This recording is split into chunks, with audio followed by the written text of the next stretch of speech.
Dari kubu 03 itu kan dari awal menyatakan ini ya ada kecurangan TSM gitu. Memang sengaja didesain dari hulu ke hilir terjadinya kecurangan sehingga menyebabkan Prabowo Gibran menang gitu. Gimana tuh, Mas? Saya nggak melihat seperti itu. Meskipun kalau kita lihat, kita kilas balik 2019, pada saat Pak Prabowo belum berhasil memenangkan Pilpres, kita juga melakukan hal yang sama. Kita juga mengatakan bahwa terjadi kecurangan yang TSM ini, terjadi keberpihakan aparat, ya, ada keuntungan yang diperoleh oleh petahana, tetapi tidak bisa kita buktikan memang. Sulit untuk membuktikan itu. Saya kira pun saat ini untuk membuktikan TSM itu rasanya tidak gampang. Mungkin karena itu ya dilakukan dua upaya secara langsung, ya, satu di MK, satu lagi di DPR melalui hak angket yang rencananya mau dia sampaikan. Nah, itu yang kami lihat, tetapi saya tidak melihat di lapangan adanya kecurangan TSM itu, karena bagaimanapun juga kalaupun itu terjadi pasti akan ada irisannya dengan apa yang kita lakukan, perjuangkan di dalam pemilu legislatif. Nah, akan ada keberpihakan terhadap mungkin partai-partai tertentu yang mendukung pasangan calon tertentu, gitu.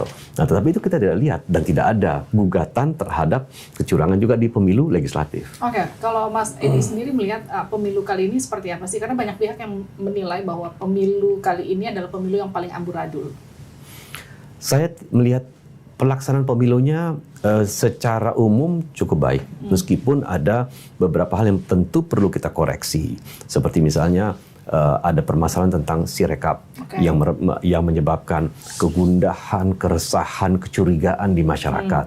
Ya, padahal Sirekap itu kan sesuatu yang sifatnya IT yang harus diuji sebelumnya, apalagi ini untuk suatu event yang sangat vital, gitu ya. Tetapi kenapa bisa gagal sehingga akhirnya ditutup Sirekapnya itu. Tetapi secara keseluruhan jauh lebih baik menurut saya, karena kita lihat dengan tidak membandingkan musibah, ya, tetapi pemilu 2019 banyak penyelenggara yang meninggal, ratusan, hampir 800. Sekarang kita melihat jauh berkurang, ya, meskipun masih ada juga para penyelenggara yang meninggal. Nah, dari tema secara keseluruhan, ini tema yang tidak divisif, tidak membelah masyarakat. 2019 kita melihat kan ada cebong dan kampret, ya, nasionalis, agamis, gitu ya, yang membelah betul-betul masyarakat sampai hari ini pun residunya kadang-kadang masih terasa, gitu. Nah, sekarang ini kan agak lebih edukatif temanya, keberlanjutan versus perubahan, betul. Nah, jadi sehingga masyarakat bisa menilai seperti itu. Tetapi dari aspek penyelenggaraan, saya pikir lancar.